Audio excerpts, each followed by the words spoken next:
Elimin ürək sözündə ən gözəl anlara müjdə. Milli dalğada efirdə güneş olur gəl səhərim. Elimin ürək sözündə ən gözəl anlara müjdə. Milli dalğada efirdə güneş olur gəl səhərim.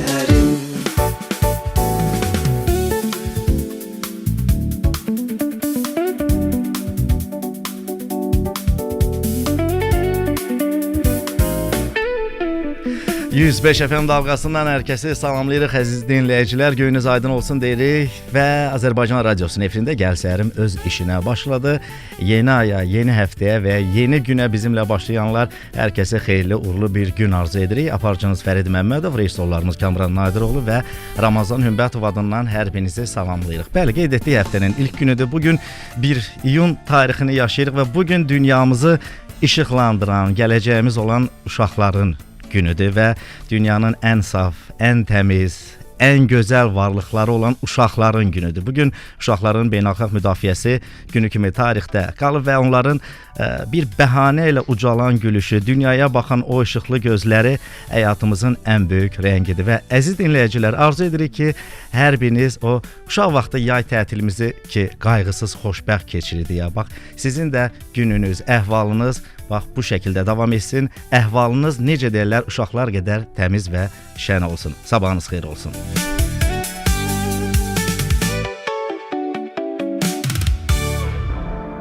Biz sizə böyük ümidlərlə baxırıq. Azərbaycanın gözəl gələcəyi var. Mən bunu görürəm. Və mən bunun uğrunda həyatımı sərf etmişəm. Sizə görə, Azərbaycanın gələcəyinə görə. Amma bilin ki, siz müstəqil Azərbaycanda yaşayırsınız.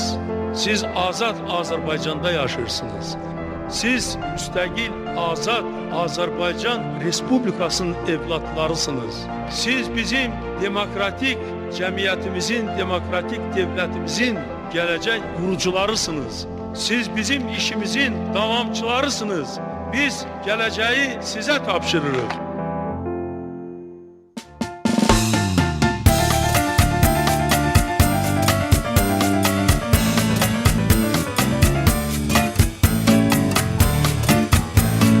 Her gece her sabah gözlerem seni. Mavi üfükim önündeyim ben. Her gece her sabah gözlerem seni. Mavi üfükim önündeyim ben. İzler güneş dolu gözlerim seni. Her yerde her zaman seninleyim ben. İzler güneş dolu gözlerim seni. Her yerde her zaman seninleyim ben. Saadet, saadet, Seslerim seni. saadet, saadet, Gözlerim seni. gönüller veslini arzular.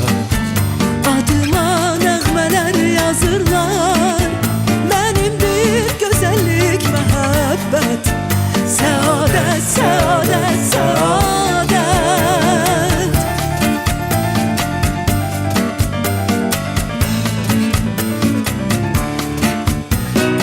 Ulduzları sözü söhbəti sənsən. Göylərə nur çilə, ayla səadət. Gönçələrin eşqi ülfəti sənsən. Körpələrə çalır layla səadət. Gönçələrin eşqi ülfəti sənsən. Körpələrə çal layla səadət. Səadət, səadət, səslərən səni. Səadət, səadət, gözlərən səni. Gönüller veslini arzular. Adıma nəğmələr yazırlar. Mənim bir gözəllik, məhəbbət. Səadət, səadət, səadət. Gönüller veslini arzular. Adıma nəğmələr yazırlar. Bizim bir gözəllik, məhəbbət.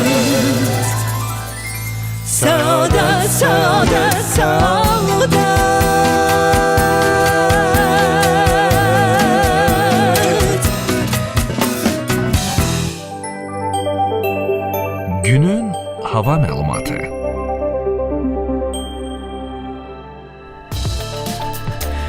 Əziz dinləyicilər, hava haqqında məlumatla tanış edək sizləri. İyunun 1-də Bakıda və Abşeron yarımadasında hava şəraitinin dəyişkən buludlu olacağı, arabir tutulacağı, əsasən yağmursuz keçəcəyi gözlənilir.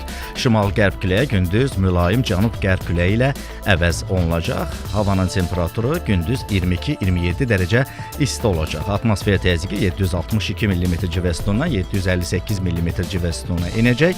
Nisbi rütubət gecə 70-75, gündüz 55-60% olacaq. Azərbaycan rayonlarında isə hava şəraiti əsasən yağmursuz olacaq, lakin gündüz bəzi dağlıq ərazilərdə qısa müddətli yağıntılı olacağı, şimşək çaxacağı, dolu düşəcəyi ehtimalı var və səhər bəzi yerlərdə duman olacaq, mülayim qərb küləyi əsəcək. Havanın temperaturu isə gündüz 23-28 dərəcə isti, dağlarda isə 23-26 dərəcə isti müşahidə olunacaq və əziz dinləyicilər, dumanlı hava şəraiti ilə əlaqədar Daxili İşlər Nazirliyinin bir məlumat paylaşıb, mən məlumatda sizin diqqətinizə çatdırım ki, görünüş məsafəsi məhdudlaşacaq. Odur ki, yollarda maksimum dərəcədə ehtiyatlı olasınız. Və dostlar, indi isə qısa bir keçiddən sonra hələ havadan söz düşmüşkən maraqlı məlumatlar var, onları sizə təqdim edəcəm.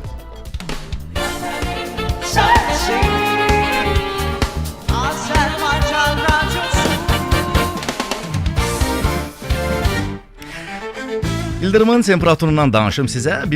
İldırım çaxması günəşin səthindən 5 dəfə daha isti ola bilər, təxminən 30.000 dərəcə Selsi. Göy qurşağı isə əslində tam bir çevrə formasındadır. Biz yerdən baxdığımız üçün onun yalnız yarısını görürük. Təyyarədə olanlar isə tam dairəvi göy qurşağı görə bilərlər. İldırımın sürəti isə saniyədə təxminən 100.000 km sürətlə hərəkət edir. Yağış və buludlardan danışım. Buludların çəksindən daha dəqiq desək, havada o pambıq kimi gördüyümüz, yüngül görünən o buludlar, cumulus adlanır, topa buludların çəksi təxminən 500 ton ola bilər. Bəs düşünmüsünüzmü ki, ən böyük dolunun ölçüsü nə qədər ola bilər? Dünyada qeydə alınmış ən ağır dolunun çəkisi 1 kiloqramdan çox olub və 1986-cı ildə Bangladeşə düşüb. Hər kəsi danışdırsan ki, ən çox sevdiyin qoxu hansıdır? Yəqin ki, ilk sıralarda yağış qoxusundan danışar və yağış yağarkən torpaqdan gələn o xoş qoxunun xüsusi adı var. Onun adı petrikordur. Bu qoxunu torpaqdakı bakteriyalar və bitki yağları yaradır. Sən demə, dünyanın ən quru yeri səhra deyil, Antarktidadır. Çünki oradakı bəzi vadilərə 2 milyon ildir ki, bir damla da olsun yağış və yaxud da ki, qar yağmayıb. Belə. Küləyin səsi, küləyin öz səs-küyü yoxdur, alimlər deyir. Eşitdiyimiz səs küləyin ağaclar, binalar və yaxud da ki, qayalar kimi maneələrə çırpılması nəticəsində yaranır. Bir maraqlı faktı da deyim, sonra keçid alacaq musiqi fasiləsinə. Külək və digər maraqlı faktlardan danışım. Deməli, cırcıramalar sən demə termometrdir. Niyə? Çünki cırcırama cücülərinin bir dəqiqədə neçə dəfə səs çıxardığını sayaraq havanın temperaturunu təyin etmək mümkündür və buna Dolber qanunu deyilir. Mən isə musiqi fasiləsindən sonra həmin bu qanun haqqında ətraflı məlumatı təqdim edəcəm.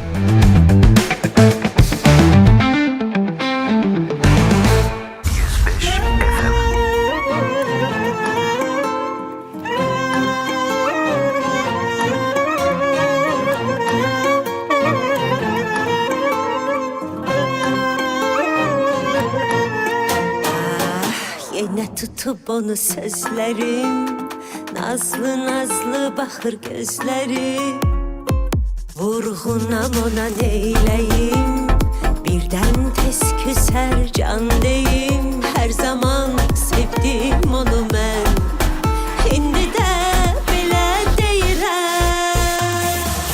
Elinə toxun onun ey külək, ona söylə darıxmışam ey külək.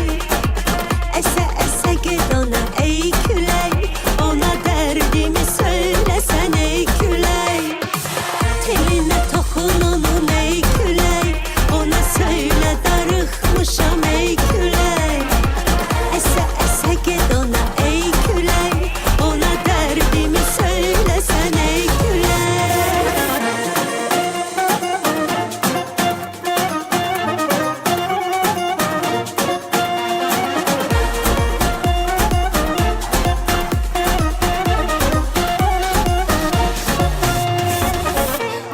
tutup onu sözlerim, nazlı nazlı bakır gözlerim.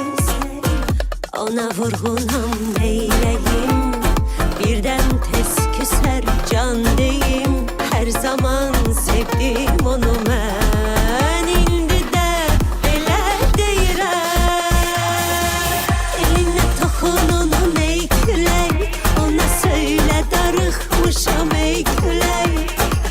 Əsə əsə get ona ey külək, ona dərdimi söyləsən ey külək. Eline toxun onun ey külək, ona söylə darıxmışam ey külək. Əsə əsə get ona ey külək, ona dərdimi söyləsən ey külək. Gəlməsən, sevmirsən, səni nə qədər gözləyim. Gəlməsən, dərdimi söylə kimlərə söyləyim.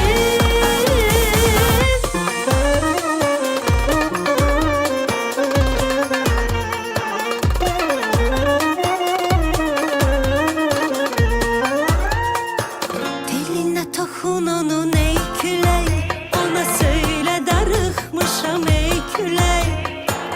Əsə əsə get ona ey külək, ona dərdimi söyləsən ey külək.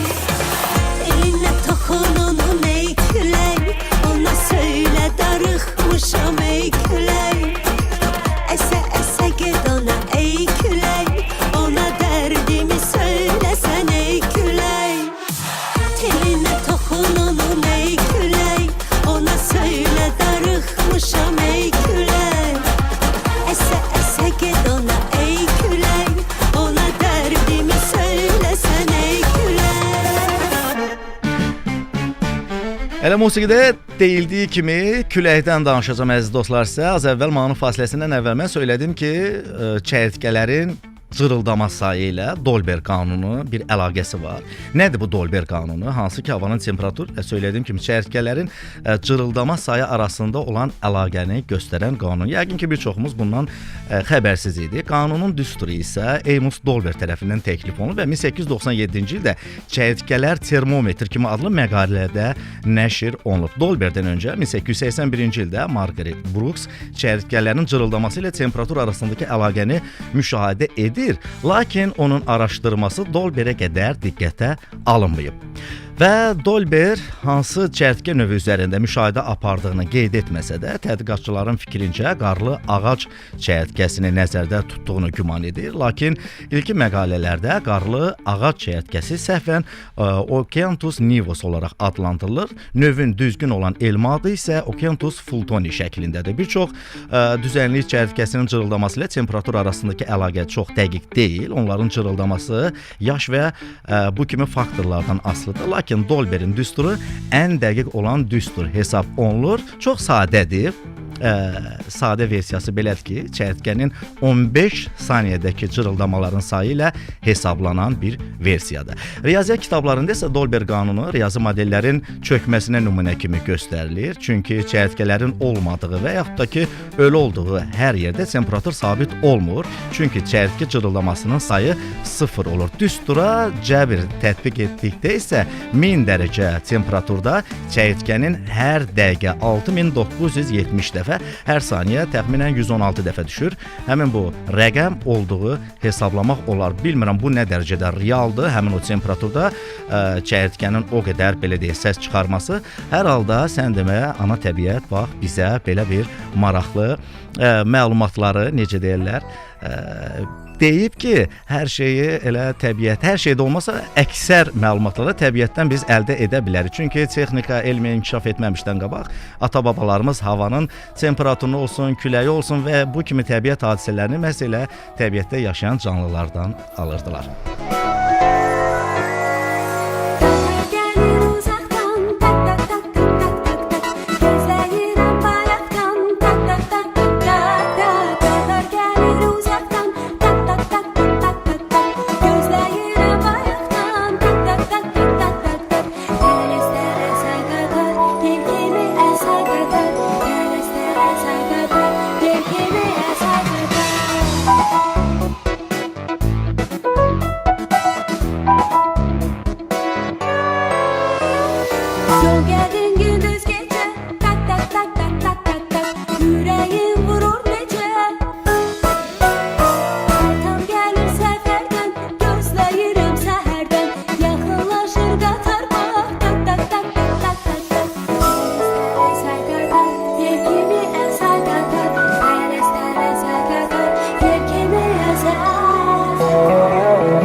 dünyanın sevinci, ümididir. Yer üstünün ən təmiz, ən saf və ən gözəl varlıqlarıdır. Əgər bu dünyanın ələyindən keçməmiş, boyağı ilə rəngdən rəngə düşməmiş saflığı, təmizliyi, həqiqəti görmək istəyirsinizsə, körpə gözlərinə baxın. Dünya boyda bir işıq var o gözlərdə. Tanrı sanki insanlığı xilas eləmək üçün kiçik mələkləri, körpələri göndərir yer üzünə. Göndərir ki, körpə çöhrəsindən süzülən saflıq əriyib yox eləsin dünyanın günahlarını. Dünyanı uşaqlara bağışlayaq. Dünyanı uşaqlar üçün qoruyaq. Çünki onlar gələcəkdir. Bizi gələcəyə bağlayan yeganə ümiddir. Ümidlərimizi, həyatımızın anlamını, ən nəhayət gələcəyimizi qoruyaq. Əziz balalar, gününüz mübarək. Danışır Bakı FM 105. Bizimlə bir dalğada. Reklamlar. Mənzil almağa pulun yetmirsə, hissə al. Kristaldan möhtəşəm təklif. Pulunu gözlədib dəyərdən salma. Onu yaşayış sahəsinə çevir. Nə kredit var, nə faiz, nə də aylıq öhdəlik. İstədiyin zaman al, istədiyin qədər ödə. Növbəti mərhələləri tamamlaya bilməsən, ödədiyin məbləği illik 12%-lə geri al. Elə indi ağıllı qərar və ağıllı investisiyaların tam zamanıdır. Ətraflı məlumat üçün Ulduz 1544-ə zəng et. Pula ehtiyacın var? Heç yerə getmə. Dostun yanındadır. Bank of Baku'nun Dostbank mobil tətbiqinə daxil ol. 50.000 manatadək krediti minimum 9.9 faizlə heç yerə getmədən onlayn əldə et. Dostbankla kreditin həm rahat, həm də dərhal sənin olsun. Ətrafı 145. Bank of Baku. Dostbank, Bank of Baku'nun mobil tətbiqidir. Bank of Baku 18 fevral 2005 yıl tarixli Mərkəzi Bankın 247 nömrəli lisensiyası ilə fəaliyyət göstərir. Təsəvvür et, sonsuz dəniz panoraması, infinity pool və gün batımı. Premium Residence, Sibrizdə yeni həyat dərsi. Telefon Ulduz 1122. Premiumresidence.az. Bank of Baku'da nağd pul kreditinə düz 6%-ədək endirim var. Hazırki kreditini Bank of Baku'ya gətir. 50.000 manatadək nağd pul kreditini 6%-ədək endirimlə əldə et. Aylıq ödənişin də az olsun. Üstəlik premium kart da hədiyyə. Daha ətraflı 145. Bank of Baku. Bank of Baku 18 fevral 2005 yıl tarixli Mərkəzi Bankın 247 nömrəli lisensiyası ilə fəaliyyət göstərir. Təsəvvür et, sonsuz dəniz panoraması, infinity pool və gün batımı. Premium Residence, Sibrizdə yeni həyat dərsi. Telefon Ulduz 1122. Premiumresidence.az. Məkan istər xarici, istər daxili olsun. İstər mətbəx, istər hovuz olsun. Sualınız hansı yapışdırıcı deyil, hansı Ceramax olsun?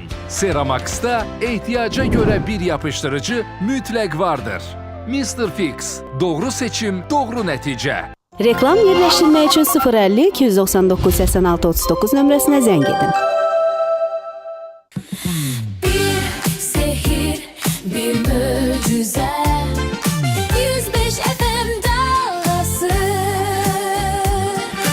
Məlhəmdir könlümüzə. 105 FM dalğası.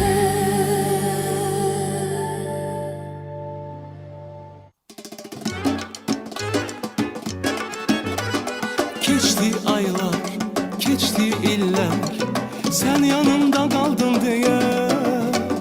Bağçamızda açdı güllər, sən yanımda oldun deyə. Keçdi aylar, keçdi illər, sən yanımda qaldın deyə. Bağçamızda açdı güllər, sən yanımda oldun deyə. Bağçamızda açdı güllər, sən yanımda oldun deyə. Qəlbində iz qoydun sevgimiz qədər. Ay batsa gün çıxsa açılsa səhər, mən hər an yanındayam sənin, darıxma. Ay sevgilim mənim, tut əlimdən, məni heç zaman buraxma. Ay sevgilim mənim, tut əlimdən, məni heç zaman buraxma.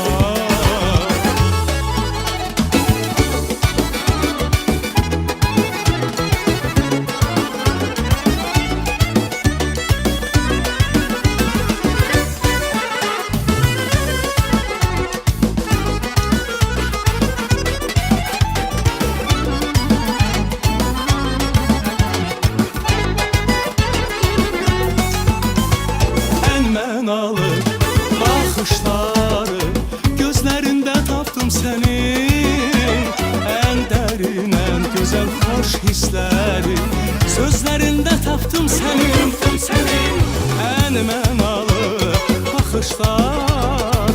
Gözlərində tapdım səni ən dərin, ən gözəl xoş hissləri. Sözlərində tapdım səni ən dərin, ən gözəl xoş hissləri. Sözlərində tapdım səni. Qəlbimdə iz qoydun sevgimiz qədər. Ay batsa gün çıxsa açılsa səhər.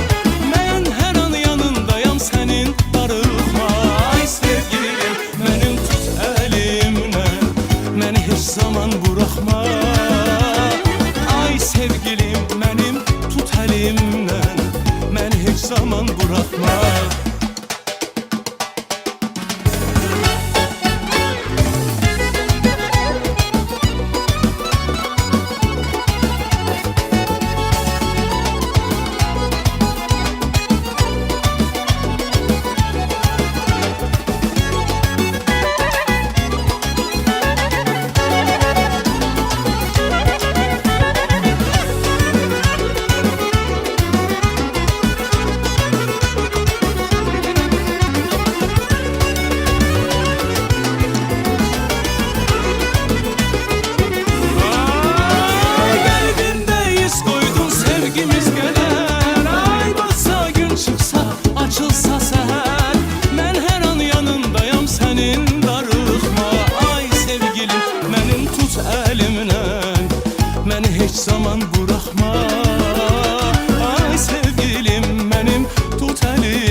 Yollardakı vəziyyətdən xəbərdar olun.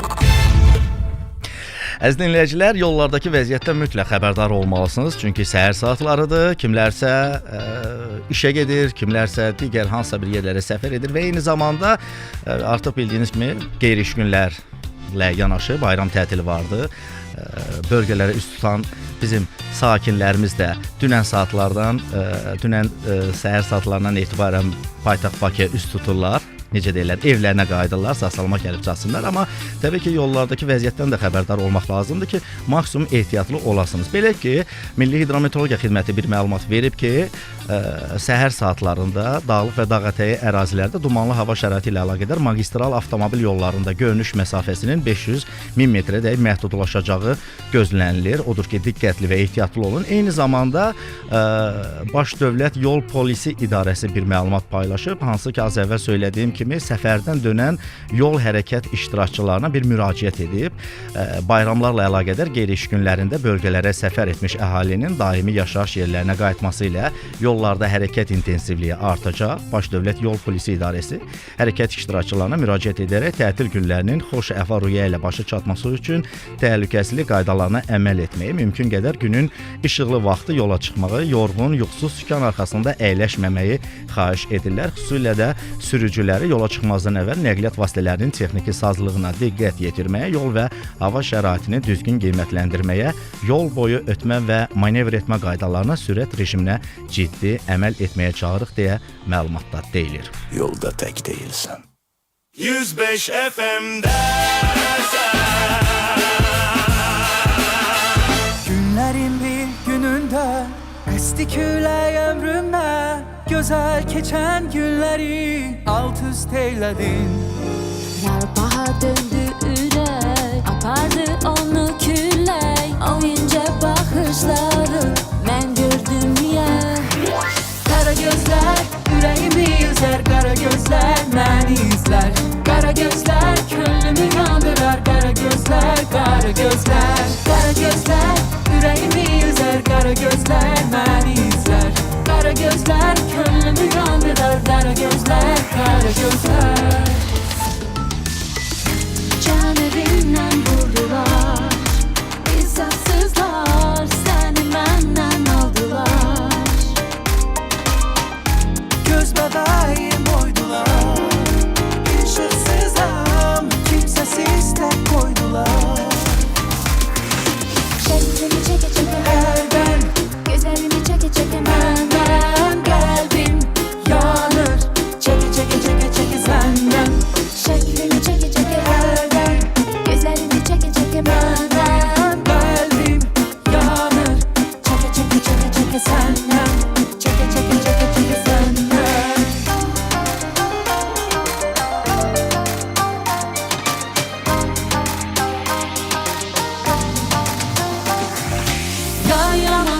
aldatdı məni bala söz verib aldatdı məni niyə balam yar yaman aldatdı məni bala söz verib aldatdı məni niyə balam gel danış sevgiden bu gece gel danış duygudan geceler isterim tarixi sevgilim gel danış geçer çatı sehera lay lay dedim şehre açılmadı bir kere pencere pencere pencere pencere pencere pencere pencere pencere pencere pencere pencere pencere aya bakıram aya bakıram ulduzlara gözleyirəm yolunu aya bakıram aya bakıram ulduzlara gözleyirəm yolunu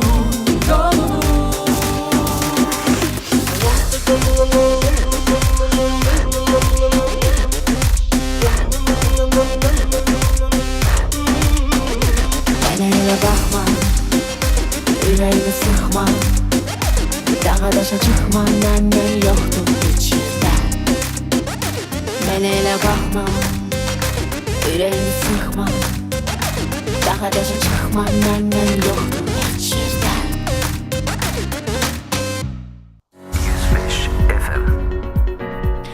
İyunun 2-də Azərbaycan Respublikasının İqtisadiyyat Nazirliyi və Amerika Birləşmiş Ştatları Dövlət Departamentinin birgə təşkilatçılığı ilə ABŞ-Azərbaycan Strateji Tərəfdaşlıq Xartiyasına uyğun olaraq Bakı Enerji Həftəsi çərçivəsində ilk ABŞ-Azərbaycan iqtisadi dialoqu keçiriləcək. Bu barədə Amerika Birləşmiş Ştatlarının Azərbaycandakı səfirliyinə məlumat verilib. Qeyd olunub ki, tədbirin məqsədi regional bağlantılar, ticarət, sənaye, tranzit, enerji təhlükəsizliyi, investisiya, süni intellekt və rəqəmsal infrastruktur sahələrində əməkdaşlığın genişləndirilməsidir. Dialoq çərçivəsində Amerika Birləşmiş Ştatları və Azərbaycan biznes icmalarının iştirakı ilə xüsusi sessiya təşkil olunacaq. Sessiya zamanı bir sıra əməkdaşlıq sənədlərinin və kommersiya müqavilələrinin imzalanması nəzərdə tutulur.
Danışır Bakı FM 105.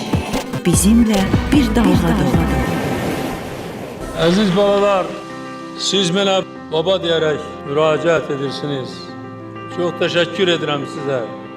Mən sizi və bütün Azərbaycanın uşaqlarını öz uşaqlarım hesab edirəm, evlatlarım hesab edirəm, nəvələrim hesab edirəm.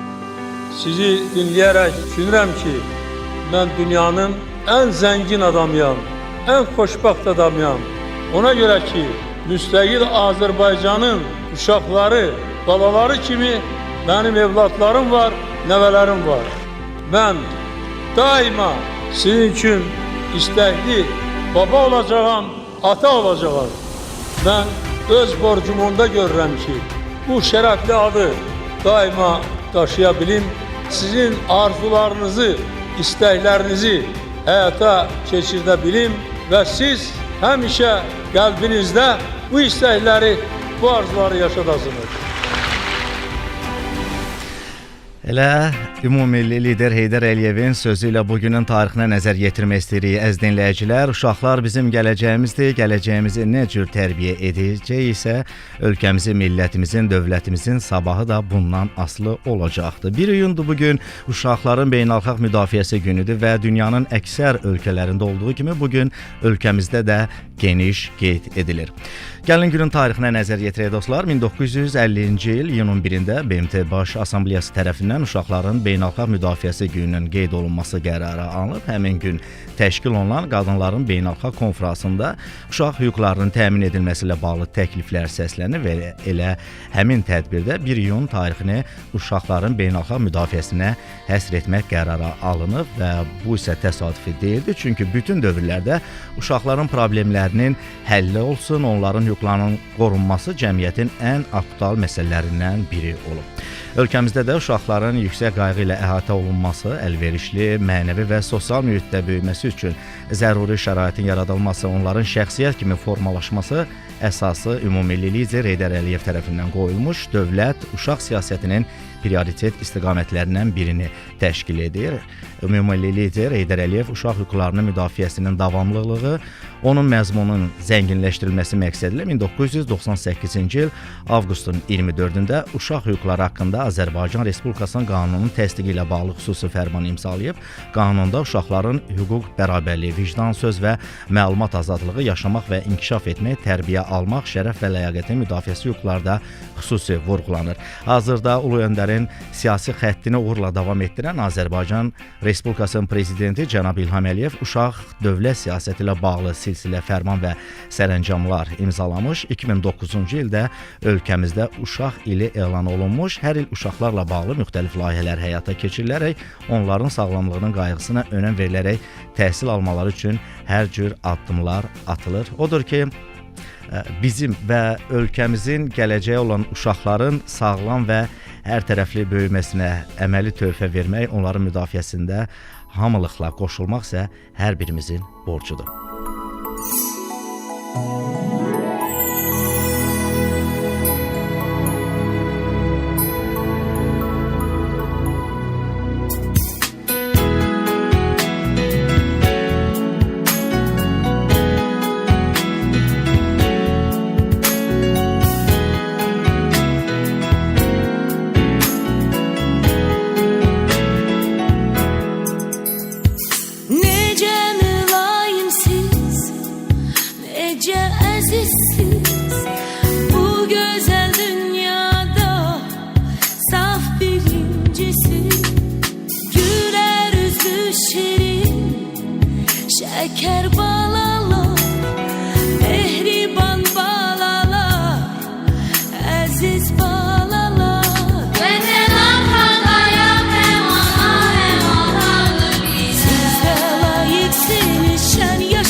Biz xoşbəxtliklər qanı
Bir kız yaxınlaşdı, 4-5 yaşında, deyir ki, mən sizi tanıyıram, siz Heydər babanın oğlusunuz. Bilirsiniz, bugün eşitdiyim ən gözəl, ən əziz sözlərdir. Hər kəsin prezidenti İlham Heydəroğludur. Yolu öndər yoldur, ulu öndər oğludur.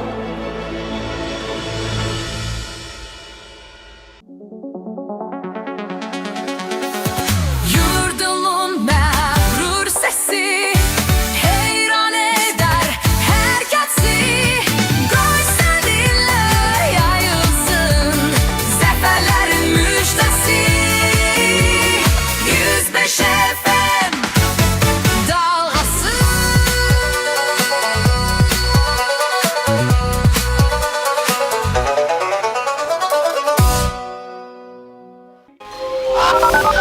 Reklamlar.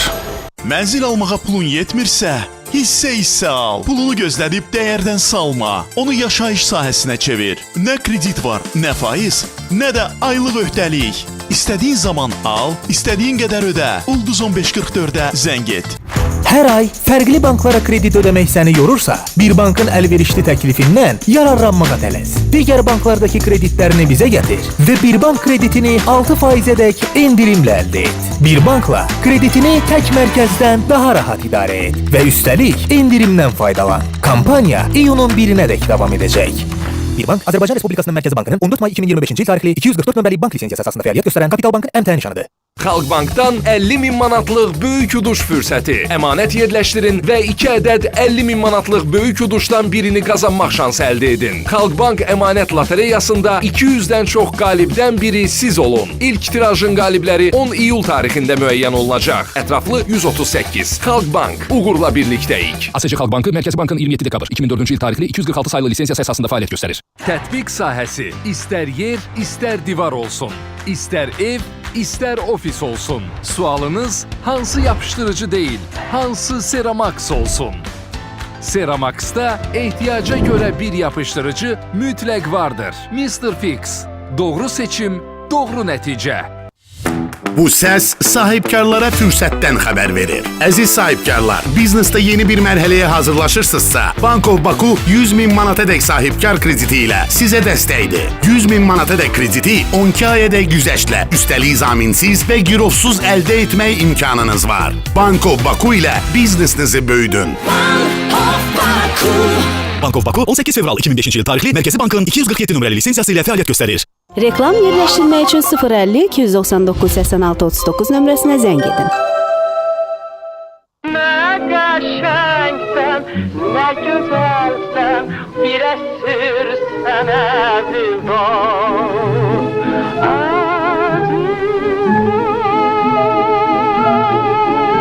Azərbaycan radiosu 100 il.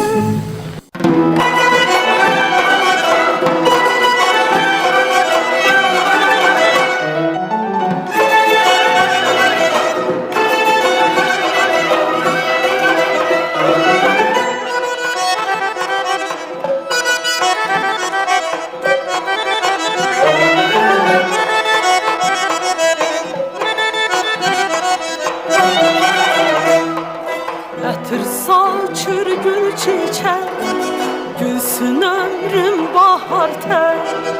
Ətır saçır gül çiçək, gülsün ömrüm bahar tək. Bizim bu şən həyatda, ay qızım, xoş qədəmi mübarək. Bizim bu şən həyatda, ay qızım, xoş qədəmi mübarək. Ay mənim arzu qızım, ay mənim arzu qızım, arzu qızım. Ömrümün gözü qızım, sevinci nazı qızım, arzu qızım. Ay mənim arzu qızım, ay mənim arzu qızım, arzu qızım. Ömrümün gözü qızım, sevinci nazı qızım, arzu qızım.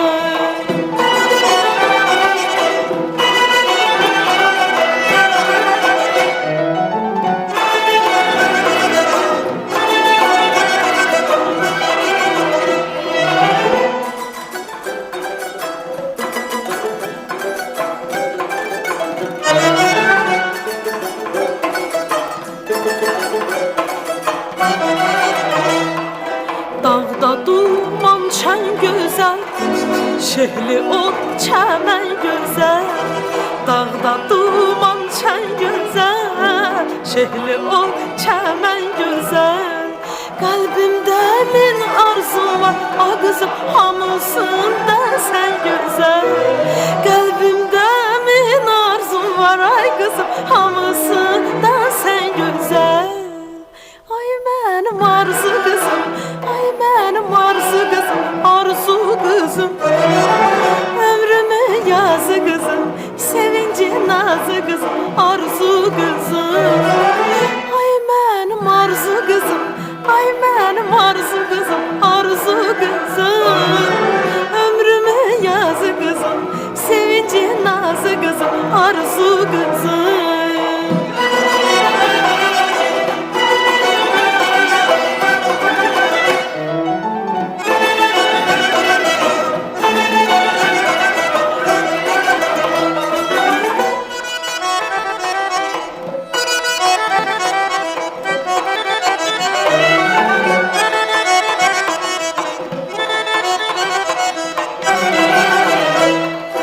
Ana kimi mehriban, var mı güzel bir insan? Ana kimi mehriban, var mı güzel bir insan? Gün olsun sen özünde, ay kızım, büyük ana olasan. Gün olsun sen özünde, ay kızım, büyük ana olasan. Ay benim arzu kızım, ay benim arzu kızım, arzu kızım. Ömrümün yazı kızım, sevinci nazı kızım, arzu kızım. Ay benim arzu kızım, ay benim arzu kızım, arzu kızım. Ömrümün yazı kızım, sevinci nazı kızım, arzu kızım. Həftə içi 5 gün, saat 8-dən 10-a qədər Gəl səhərimi dinləyin. Gəl Sərmi studiyasından yenidən hər birinizi salamlayırıq əziz dinləyicilər. Bizi 105 FM dalğasında izləyə bilərsiniz, dinləyə bilərsiniz. Eləcə də YouTube səhifəmizə daxil olub Azərbaycan Radiosu Plus səhifəsinə abunə olmaqla Gəl Sərmin YouTube versiyasında belə deyək baxa bilərsiniz. Qeyd edim ki, rejissorlarımız Kamran Nadiroğlu və Ramazan Hümbətovdur. Biz artıq verilişimizin birinci hissəsini yavaş-yavaş yekunlaşdırmaq üzrəyik, amma istəyərdim ki, bir maraqlı məlumat da sizin diqqətinizə çatdırım. Bu daha çox kino sevərlər üçündür. Maraqlı məlumatdır, sözün həqiqi mənasında. Odur ki, əziz dostlar, diqqətiniz bizdə olsun. Nədir burada məsələ? Bir masanın ətrafında və yaxud da ki, darısqal bir məkanda keçməsinə baxmayaraq tamaşaçıda sözün həqiqi mənasında maraqlı bir effekt yaradan və insanları heyran qoyan 5 filmlə sizə söhbət açmaq istəyirəm. İlk filmimiz Dünyalı Zəmən From Earth adlı bir filmdir. Yəqin kino sevərlər bu filmə baxıb, baxmayanlara məsləhət görür. Deməli, kino tarixinin ən aşağı büdcəli, lakin ideya baxımından ən yüksək intellektə sahib elmi fantastik filmlərindən biridir. Mövzu isə olduqca sadədir, bir o qədər də dərindir. Bir universitet professoru başqa yerə köçməzdən əvvəl dostlarını evinə dəvət edir. Söhbət əsnasında o əslində 14 min ildir yaşayan və heç vaxt qocalmayan bir mağara adamı olduğunu iddia edir və film boyu bu iddianın elmi və fəlsəfi müzakirəsi sözün həqiqi mənasında və sizi tək bir otağın içində bəşəriyyət tarixinə səyahətə çıxaracaq. Digər filmimiz isə Paralel Kainatdır, 2013-cü ilin filmidir. Burada da bir şam yeməyi üçün toplaşan dost qrupu həmin gecə dünyanın yaxınlığından keçən bir ulduzun təsiri ilə özlərinə ağla sığmaz bir kvant paradoksun içində tapırlar. Bu filmə də baxmağı məsləhət görürəm və bu siyahıda mənim ən çox sevdiyim 12 Angry Men, 12 qəzəbli adam belə tərcümə edərik də. Daha düzgün səslənər filmidir. 1957-ci ilin filmidir. Henry Fonda baş rolda çəkilib və səhv etmirəmsə o vaxt üçün 3 Oscar qazanıb. Ən yaxşı ssenari, ən yaxşı aktyor səhv edə bilərəm. Amma Oscar qazanmağı dəqiqdir. Tək məkanda keçən filmlərin sözün həqiqi mənasında o söz var, atasıdır. Dünya kino tarixinin ən böyük şah əsərlərindən biridir. Atasını öldürməkdə ittiham olunan gənc bir oğlanın taleyini müəyyənləşdirmək üçün bir otaqda olan 12 münsiflər heyətin hekayəsidir. Başlanğıcda nədir? Hər kəs gənc oğlan günahkar olduğunu düşünür və tez bir zamanda qərar verib evə getmək istəyir. Lakin bir münsif, hansı ki Henry Fonda, ortaya atdığı şübhə otaqdakı bütün psixoloji tarazlıq və qəti görünən sübutlara alt-üst edir. Filmin sonunu isə söyləmirəm, baxın, fikirləriniz maraqlı olar.